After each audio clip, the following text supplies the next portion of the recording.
श्रीलक्ष्मी श्रीमहालक्ष्मी क्षीरसागर कन्यका उत्तिष्ठ हरिसम्प्रीते भक्तानां भाग्यदायिनी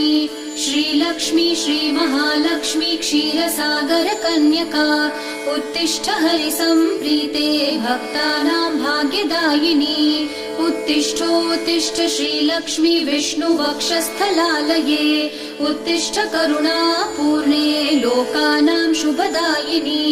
उत्तिष्ठोत्तिष्ठ श्रीलक्ष्मी विष्णुवक्षस्थलालये उत्तिष्ठ करुणापूर्णे लोकानां शुभदायिनी श्रीपद्ममध्यवसिते वरपद्मनेत्रे श्रीपद्महस्तचिरपूजित पद्मपादे श्रीपद्मजातजननी शुभपद्मवक्त्रे श्रीलक्ष्मी भक्तवरदे तव सुप्रभातम्।